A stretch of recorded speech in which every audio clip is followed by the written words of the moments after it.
1995년 3월 13일 저녁 7시 30분 서울 강남구 대치동의 한 대저택에는 봄비가 창문을 두드리고 있었다. 3층 규모의 붉은 벽돌집은 1980년대 신축된 이래 한 번도 주인이 바뀌지 않았다. 70세 이한수 이사장은 2층 서재에서 두꺼운 뿔테 안경을 벗고 관자놀이를 지그시 눌렀다. 책상 위에는 공증받을 유언장이 놓여 있었고 내일이면 칠순 생일이었다. 서재의 벽면을 가득 채운 책들 사이로 그의 인생이 스며들어 있었다. 경영학 서적, 교육 철학서, 그리고 한쪽 구석의 낡은 일기장들. 무일푼으로 시작해 중소기업을 거쳐 지금의 사학재단까지 일궈낸 45년의 세월이 그 안에 압축되어 있었다. 그의 거칠고 단단한 손은 이제 나이든 얼룩이 점점이 박혀 있었지만 여전히 만년필을 쥘 때의 힘은 살아있었다. 여보, 저녁 드세요. 아내 김순덕이 조심스럽게 문을 두드린 후 들어왔다.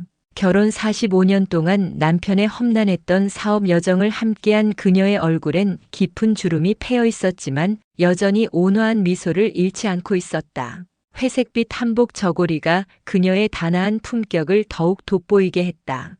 응, 곧 가겠네. 한수는 유언장을 조심스럽게 서랍에 넣으며 말했다. 그의 목소리에는 피로감이 묻어 있었다. 최근 며칠간 이 유언장 때문에 잠을 제대로 이루지 못했기 때문이다. 특히 장남 민호의 몫을 얼마나 할당할지에 대해 깊은 고민에 빠져 있었다. 1층 거실로 내려가자 장남 이민호 교수가 아버지를 기다리고 있었다. 185의 훤칠한 키에 명문대 경영학과 교수답게 깔끔한 정장 차림이었다. 금태 안경 너머로 아버지를 바라보는 그의 눈빛에는 존경과 기대가 섞여 있었다. 아버지, 내일 생신 축하드려요. 가족들이 모두 모이니까 얼마나 좋을까요? 민호는 일어서서 정중하게 인사했다. 그의 말투는 교수답게 정중하고 차분했다. 그래, 고맙다. 한수는 아들의 말에 고개를 끄덕였지만 마음 한편으로는 무거움을 느꼈다. 며칠 전 민호가 자신을 찾아와 급하게 돈이 필요하다며 대출 보증을 부탁했던 일이 자꾸만 떠올랐기 때문이다. 그때 민호의 표정에는 절박함이 있었고 평소와 달리 손을 떨고 있었다. 식탁에서 저녁을 먹는 동안 가족들은 내일 생일 파티에 대해 이야기했다. 둘째 아들 민준과 셋째 딸 민정도 가족들과 함께할 예정이었다. 하지만 한수의 마음은 온통 내일 공개할 유언장에 쏠려 있었다. 민호가 계속해서 유언장에 대한 암시를 던지는 것이 부담스러웠다. 아버지, 평생 고생 많이 하셨는데 이제는 좀 편히 쉬셔야죠. 민호가 조심스럽게 말을 꺼냈다. 아직은 할 일이 많다. 한수의 대답은 짧았지만 그 안에는 복잡한 감정이 담겨 있었다. 저녁 식사를 마친 후 민호는 일찍 자리를 떴다. 내일 수업 준비가 있어서요라고 말했지만 한수는 뭔가 석연치 않은 기분을 지울 수 없었다. 아들의 눈빛에서 평소와 다른 무언가를 감지했지만 정확히 무엇인지는 알 수 없었다. 다음 날 새벽 5시 47분. 김순덕은 갑작스런 신음소리에 잠에서 깼다. 처음엔 남편이 악몽을 꾸는 줄 알았지만 곧이어 들린 둔탁한 소리에 등골이 오싹해졌다. 옆자리를 확인해 보니 남편이 보이지 않았다. 여보? 여보? 순덕은 급히 일어나 슬리퍼를 찾았다. 복도로 나오니 안방 문이 활짝 열려 있었고 이상하게도 거실 쪽 철문까지 열린 채였다. 3월의 새벽 공기가 차갑게 스며들어왔다. 안방으로 들어서는 순간 순덕의 다리에 힘이 풀렸다. 어둠 속에서 무언가 축축하고 끈적한 것이 바닥에 널려 있었고 금속성 냄새가 코를 찔렀다. 떨리는 손으로 전등 스위치를 찾아 켜는 순간 그녀의 입에서 절규가 터져 나왔다. 아, 아니야. 이럴 수가 없어. 한수는 침대 옆 바닥에 웅크린 채 쓰러져 있었다. 파란색 잠옷 상의가 새빨간 피에 흠뻑 젖어 있었고 곁에는 부엌에서 쓰던 과도가 떨어져 있었다. 그의 얼굴은 이미 창백해진 상태였고 눈은 반쯤 감긴 채로 천장을 바라보고 있었다. 순덕은 허둥지둥 거실로 뛰어나가 전화기를 들었다. 손이 너무 떨려서 번호를 제대로 누르기까지 몇 번을 시도해야만 했다. 119예요? 아니, 경찰서입니다. 우리 남편이 죽었어요. 누군가 우리 남편을 죽였어요. 20분 후 경찰차와 구급차가 동시에 도착했다. 새벽에 고요한 주택가에 사이렌 소리가 울려 퍼졌고 이웃들이 하나둘 창문으로 고개를 내밀기 시작했다. 현장에 도착한 김영사는 25년 경력의 베테랑이었다. 그는 현장을 둘러보며 몇 가지 이상한 점을 발견했다. 거실로 통하는 철문이 활짝 열려 있었고 현관문 역시 잠기지 않은 상태였다. 마치 외부 침입자가 급하게 도망간 것처럼 보였다. 부인, 혹시 어젯밤에 특별히 이상한 소리나 움직임을 느끼신 적 없나요? 없었어요. 정말 아무것도. 남편은 평소보다 일찍 주무셨고 저도 10시쯤 잠들었어요. 순덕은 소파에 앉은 채 눈물을 훔쳤다. 그때 민호가 급히 집에 도착했다. 잠옷 바지에 급하게 겉옷을 걸친 차림이었고 얼굴은 창백했다. 현장을 보자마자 그는 오열하기 시작했다. 아버지, 아버지. 그는 시신 쪽으로 달려들려 했지만 경찰이 제지했다. 누가 이런 끔찍한 짓을. 제발, 제발 범인을 잡아주세요. 민호의 목소리는 절규에 가까웠고 눈물과 콧물로 범벅된 얼굴로 김영사에게 매달렸다. 저희 아버지는 정말 좋은 분이셨어요. 무일푼에서 시작해서 여기까지 오신 분이에요. 누가 이런. 장례식은 3일간 이어졌다. 서울 시내의 한 대형 장례식장 특실에서 치러진 장례식에는 각계각층의 조문객들이 몰려들었다. 사학재단 이사장으로서 한수가 쌓아온 인맥이 얼마나 넓었는지를 보여주는 광경이었다. 민호는 상주로서 조문객들을 맞으며 아버지의 업적을 설명했다. 검은 상복을 입은 그의 모습에서는 깊은 슬픔이 묻어났다. 아버지는 정말 위대한 분이셨습니다. 6.25 때 피난민으로 내려와서 손에 든 것이라곤 의지뿐이었는데 그 의지 하나로 여기까지 오셨어요. 저희에게는 영원한 롤모델이십니다. 하지만 김영사는 계속해서 의구심을 품고 있었다. 현장 감식 결과와 주변 정황이 외부 침입설을 뒷받침하지 않았기 때문이다. 첫 번째 의문점은 경비 시스템이었다.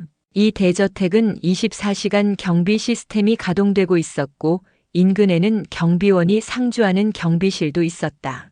그런데 그날 밤 외부인의 출입 기록이 전혀 없었다.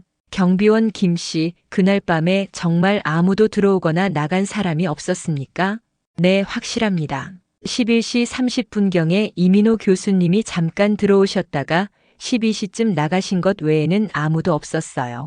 두 번째 의문점은 현장의 흔적이었다. 외부 침입자라면 흔적을 남겼을 법한데 오히려 누군가 의도적으로 침입 흔적을 만들어 놓은 것처럼 보였다. 철문과 현관문이 활짝 열려 있었던 것도 부자연스러웠다. 세 번째이자 가장 결정적인 의문점은 지문이었다. 현장에서 발견된 지문을 분석한 결과 화장실과 민호의 방에서 평소와 다른 새로운 지문이 발견됐다. 그것은 민호의 지문이었지만 위치가 이상했다. 마치 급하게 무언가를 처리한 후의 흔적처럼 보였다.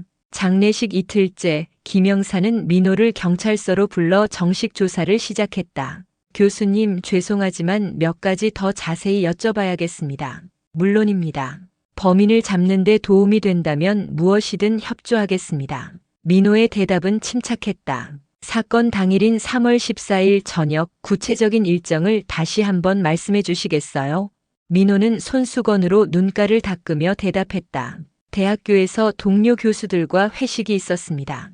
오후 6시부터 시작해서 11시쯤 끝났어요. 장소는 강남구 역삼동의 송가든이라는 한정식집이었습니다. 그 이후에는요? 집에 잠깐 들렀습니다. 부모님 안부가 걱정돼서요.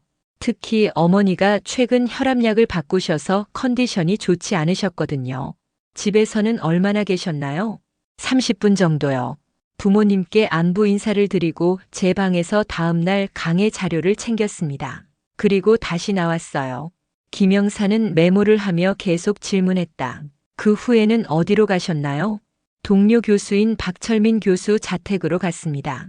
내일, 아니 그 당시로는 당일이었겠네요. 아버지 생신 때 드릴 선물을 상의하려고 했어요. 박 교수님 댁에서는 언제까지 계셨나요? 새벽 2시쯤까지 있었습니다. 워낙 오랜만에 만나서 이런저런 얘기를 나누다 보니 시간이 늦어졌어요. 김영사는 민호의 알리바이를 하나씩 확인해 갔다. 회식 장소의 종업원들은 민호가 11시경까지 있었다고 증언했다. 박철민 교수 역시 민호가 12시 30분경에 왔다가 새벽 2시에 돌아갔다고 확인해 주었다. 하지만 김영사는 여전히 석연치 않았다. 특히 민호가 집에 있었던 11시 30분부터 12시 30분까지의 일시간이 문제였다. 충분히 범행을 저지를 수 있는 시간이었다. 교수님, 집에 계시는 동안 정확히 무엇을 하셨나요? 말씀드린 대로 부모님께 인사드리고 제 방에서 강의 자료를 정리했습니다. 부모님과는 어떤 대화를 나누셨나요? 민호는 잠시 멈칫했다. 평상시와 같은 대화였어요. 아버지께는 내일 생신 축하한다고 인사드렸고 어머니께는 약은 잘 드시고 계신지 안부를 여쭤봤습니다. 그때 아버님은 어떤 상태셨나요? 평소와 다름없이 건강해 보이셨어요. 서재에서 무언가 정리하고 계셨던 것 같아요. 김영사는 민호의 대답에서 미묘한 변화를 감지했다. 처음에는 침착했던 그의 목소리에 약간의 떨림이 생겼고 손도 조금씩 떨고 있었다. 교수님, 혹시 최근에 금전적으로 어려운 일이 있으셨나요? 이 질문에 민호의 얼굴이 순간 경직됐다. 무슨 뜻인가요? 아니에요. 그냥 혹시나 해서 여쭤본 것뿐입니다. 범인의 동기를 파악하려고 하는 건데 혹시 고인께서 누군가와 금전적인 분쟁이나 갈등이 있으셨는지 궁금해서요. 아, 그런 뜻이셨군요. 민호는 안도의 표정을 지었다. 아버지께서는 사업을 하시다 보니 여러 사람들과 거래를 하셨겠지만 특별히 적대적인 관계에 있는 분은 없으셨던 것 같아요. 하지만 김영사는 포기하지 않았다. 며칠 후 민호의 금융거래 내역을 조사한 결과 충격적인 사실이 드러났다. 민호는 총 28억 원의 빚을 지고 있었다. 주식 투자 실패와 부동산 투기로 인한 손실이었다. 더욱 놀라운 것은 범행 이틀 전인 3월 12일 민호가 청계천 일대를 돌아다니며 큰 사이즈의 옷과 과도를 구입한 사실이었다. CCTV 분석 결과 그는 마치 무언가를 준비하는 듯한 행동을 보였다. 장례식이 끝나고 일주일 후 순덕은 홀로 집에 앉아 생각에 잠겨 있었다. 김영사로부터 민호에 대한 의혹이 있다는 소식을 들었지만 처음에는 믿을 수 없었다. 하지만 시간이 지날수록 그동안 놓쳤던 여러 신호들이 하나씩 떠올랐다. 며칠 전 민호가 아버지께 급히 돈이 필요하다며 찾아왔을 때의 절박한 표정, 그날 저녁 일찍 자리를 뜰 때의 어색한 분위기, 그리고 무엇보다 장례식 내내 보인 지나친 연기 같은 슬픔. 순덕은 민호를 불렀다. 아들은 평소와 다름없는 모습으로 어머니를 찾아왔지만 그녀의 눈빛은 이전과 달랐다. 민호야, 엄마한테 솔직히 말해봐. 거실에는 두 사람만이 앉아 있었다. 순덕의 목소리는 차분했지만 그 안에는 이상한 확신이 담겨 있었다. 민호는 당황한 기색을 보였다. 무슨 말씀이세요, 어머니? 내가 했구나. 그 한마디에 민호의 얼굴이 하얗게 질렸다. 지난 일주일간 완벽하게 유지해왔던 가면이 순간 흔들렸다. 어머니, 저는 정말... 왜?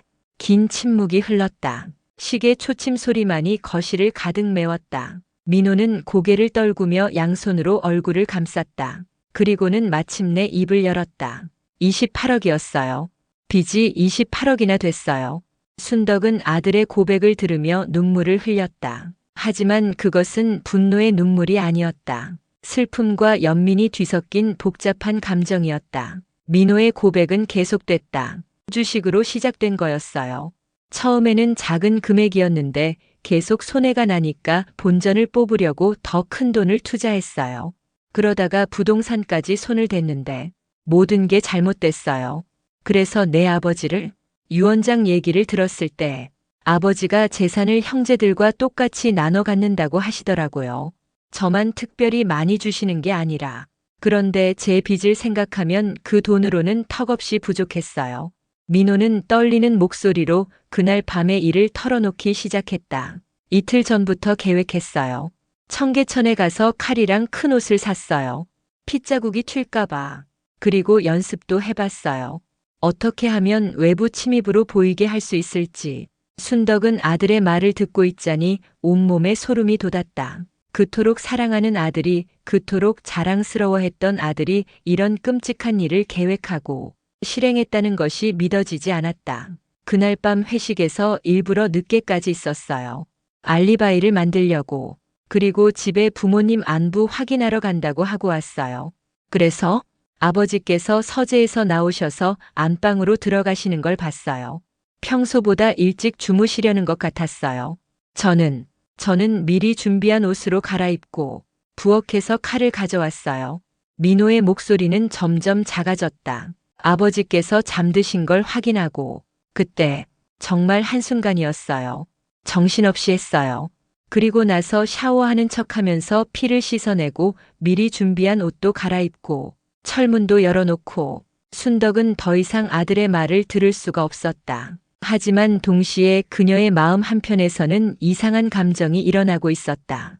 분노보다는 연민이, 증오보다는 안타까움이 더 컸다. 그날 밤 민호가 집으로 돌아간 후 순덕은 홀로 거실에 앉아 과거를 떠올렸다. 민호가 태어났던 1962년 그 혼란스러웠던 시절이 생생하게 되살아났다.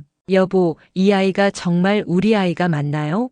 한수가 처음 민호를 보고 한 말이었다. 갓난아기였던 민호는 한수와 닮은 구석이 하나도 없었다. 오히려 순덕은 그때를 생각하면 지금도 가슴이 아팠다. 순덕은 결혼 전 다른 남자와 사귀었던 적이 있었다. 이름은 박진우. 6.25 때 함께 피난을 온 동갑내기였다. 가난했지만 다정했고 순덕은 그와 결혼할 생각이었다. 하지만 진우는 전쟁에 다시 참전했고 전사했다는 소식만 들려왔다. 그 후 한수를 만났다. 그는 야심차고 사업수완이 있었지만 진우만큼 다정하지는 않았다. 하지만 순덕의 부모는 한수와의 결혼을 강요했다. 전쟁 미망인이 된 딸의 앞날을 걱정한 것이었다. 결혼 후 2달 만에 순덕은 임신했다는 것을 알았다. 하지만 그녀는 계산해봤다. 그 아이는 진우의 아이였다. 진우가 전쟁터로 떠나기 전 마지막 밤에 생긴 아이였다. 순덕은 그 사실을 한수에게 말할 용기가 없었다. 그리고 민호가 태어났을 때 한수는 의심하기 시작했다. 민호는 한수를 전혀 닮지 않았기 때문이다. 하지만 한수는 그 사실을 확신할 수도 순덕에게 직접 묻기도 어려웠다. 그는 단지 민호를 바라볼 때마다 복잡한 감정을 느꼈다. 사랑하고 싶었지만 의심이 앞섰다. 키우고 싶었지만 마음 한편으로는 거부감이 들었다. 그 결과 민호는 어려서부터 아버지의 온전한 사랑을 받지 못했다. 한수는 다른 자식들에게는 따뜻했지만 민호에게만은 유독 냉정했다. 민호가 무엇을 해도 인정받기 어려웠고 항상 더 많은 것을 증명해야 했다. 순덕은 그런 민호를 보며 늘 마음이 아팠다. 남편에게 진실을 말해야 할지 고민했지만 시간이 지날수록 더욱 어려워졌다. 그리고 결국 그 비밀은 45년간 묻혀있게 되었다. 민호가 명문대에 들어가고 교수가 된 후에도 한수의 태도는 크게 달라지지 않았다. 오히려 민호가 성공할수록 한수의 마음은 더욱 복잡해졌다. 내 아들이 아닐지도 모르는 아이가 나보다 더 나은 삶을 사는구나라는 생각이 들었기 때문이다. 순덕은 그런 두 사람 사이에서 늘 조심스러웠다. 민호에게 더 따뜻하게 대하고 싶었지만 그러면 한수가 의심할까봐 두려웠다. 한수에게 진실을 말하고 싶었지만 그러면 민호가 더욱 상처받을까봐 걱정됐다. 그리고 바로 그 복잡한 가족 관계가 오늘 이 참혹한 결과를 낳은 것이었다. 민호는 평생 아버지에게 인정받고 싶었지만 받지 못했고 그 결핍이 돈에 대한 욕망으로 변했다. 그리고 결국 아버지를 죽이는 끔찍한 선택을 하게 된 것이다. 순덕은 이 모든 것이 자신의 거짓말에서 시작되었다는 죄책감에 시달렸다. 만약 45년 전 한수에게 진실을 말했다면 민호가 이토록 비뚤어지지 않았을지도 모른다는 생각이 들었다. 경찰 조사가 본격화되면서 민호의 치밀한 계획이 하나씩 드러났다. 그는 범행 사흘 전부터 청계천 일대를 돌아다니며 범행 도구를 준비했다. 큰 사이즈의 회색 트레이닝복, 일회용 장갑, 그리고 과도까지.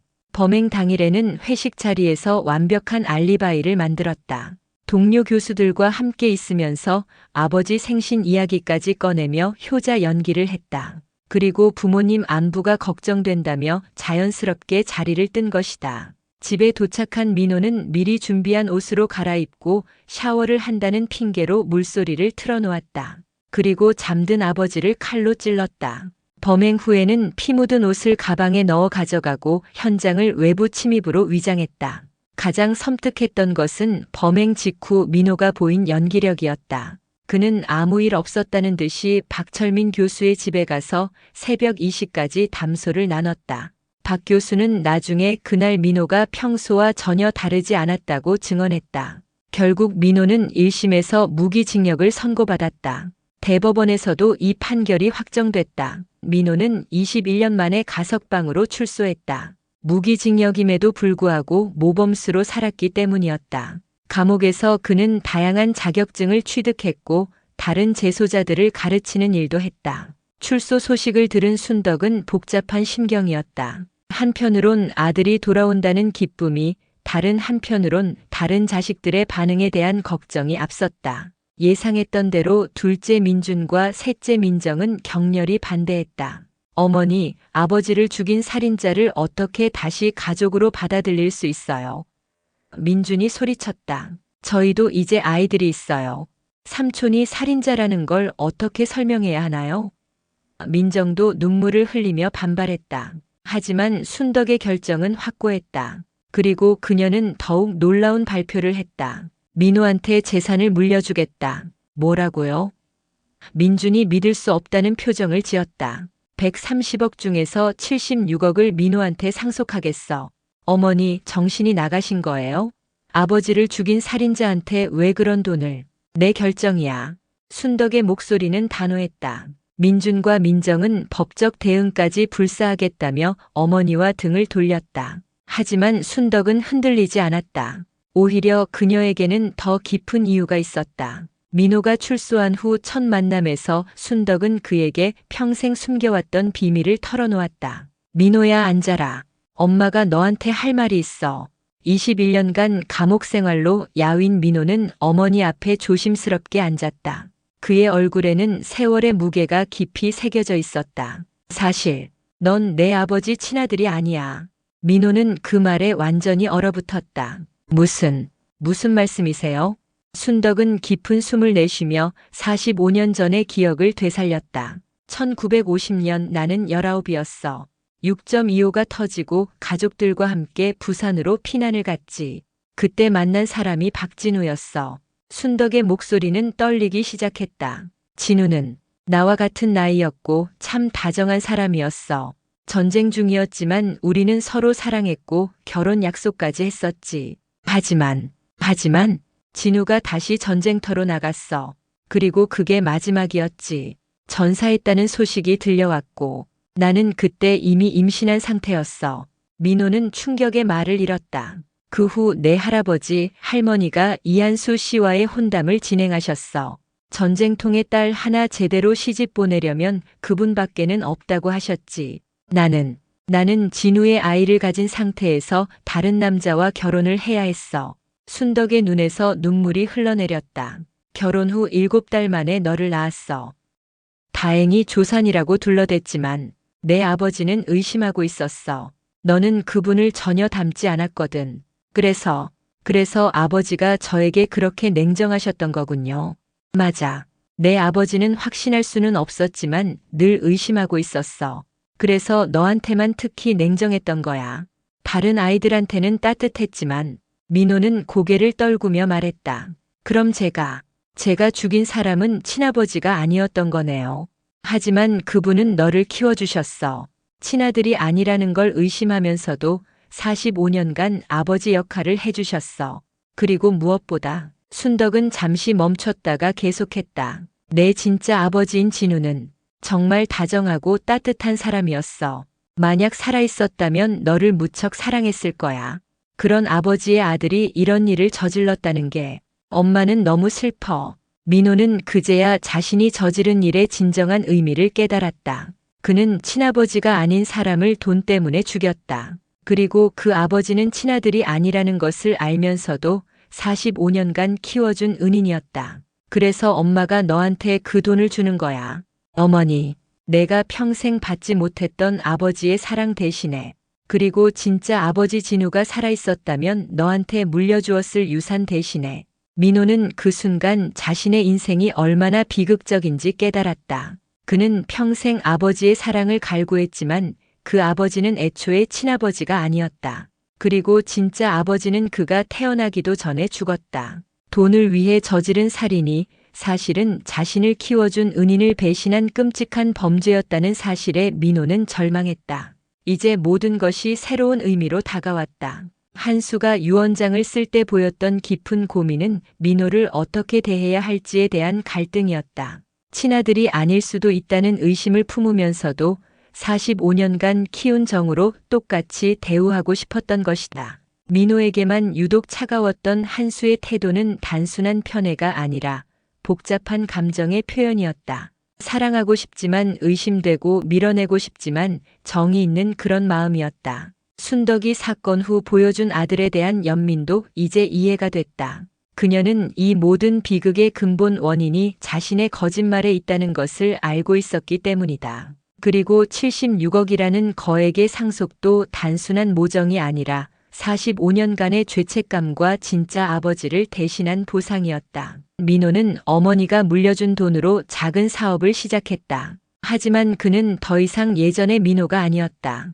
21년간의 감옥 생활과 충격적인 진실을 알게 된 후 그는 완전히 달라진 사람이 되어 있었다. 그는 매일 아침 한수의 묘소를 찾았다. 그리고 무릎을 꿇고 용서를 빌었다. 아버지, 아니 이한수 이사장님, 제가 정말 죄송합니다. 친아버지가 아니라는 것을 알면서도 저를 키워주셨는데 저는 민준과 민정은 여전히 민호와 연락을 끊고 살았다. 그들은 어머니의 결정을 이해할 수 없었고 형이 받은 거액의 유산을 두고 법정 다툼까지 벌였다. 하지만 순덕의 의지는 확고했다. 순덕은 그의 가을 조용히 세상을 떠났다. 임종 직전 그녀가 민호에게 한 마지막 말은 이랬다. 민호야, 이제 엄마도 너희 진짜 아버지인 진우를 만나러 간다. 너는 이제 정말로 착하게 살아라. 그래야 나중에 우리가 만났을 때 진우에게 떳떳하게 소개할 수 있을 거야. 순덕의 장례식에는 민호 혼자만이 상주로 앉아 있었다. 다른 자식들은 끝까지 오지 않았다. 그날 밤 민호는 어머니의 유품을 정리하다가 낡은 편지 한 통을 발견했다. 그것은 박진우가 전쟁터에서 순덕에게 보낸 마지막 편지였다. 순덕아, 이 편지가 너에게 닿을지 모르겠다. 하지만 혹시나 해서 쓴다. 나는 곧 큰 전투에 나가게 될 것 같다. 만약 내가 돌아오지 못한다면 우리 아이를 잘 키워다오. 그 아이가 나를 닮아 다정하고 따뜻한 사람으로 자라기를 바란다. 민호는 그 편지를 읽고 오열했다. 자신의 진짜 아버지가 바랐던 다정하고 따뜻한 사람과는 정반대로 살아왔기 때문이다. 그날부터 민호는 새로운 삶을 시작했다. 그는 자신의 과거를 숨기지 않고 사람들에게 솔직하게 이야기했다. 그리고 진우가 바랐던 대로 다정하고 따뜻한 사람이 되려고 노력했다. 하지만 그의 과거는 쉽게 지워지지 않았다. 사업 파트너들은 그의 전과를 알고 나서 등을 돌렸고 이웃들은 그를 경계했다. 민호는 그 모든 차가운 시선을 감내하며 하루하루를 살아갔다. 어떤 날은 견디기 힘들었다. 모든 것을 포기하고 싶은 순간도 있었다. 하지만 그럴 때마다 그는 어머니의 마지막 말을 떠올렸다. 그리고 만난 적도 없는 진짜 아버지 박진우의 편지를 읽으며 다시 일어섰다. 사랑과 배신, 진실과 거짓이 뒤엉킨 한 가족의 이야기는 그렇게 새로운 시작을 향해 나아가고 있었다. 완전한 용서는 아직 멀었지만 적어도 진정한 참회는 시작되었다. 민호는 이제 알고 있었다. 돈으로는 결코 살 수 없는 것이 있다는 것을, 그리고 한 번 저지른 죄는 평생 짊어지고 가야 한다는 것을. 하지만 그럼에도 불구하고 남은 인생만큼은 다정하고 따뜻하게 살아가려고 했다. 그것이 죽은 두 아버지에게 그리고 자신을 끝까지 사랑해준 어머니에게 할 수 있는 마지막 효도라고 생각했기 때문이다.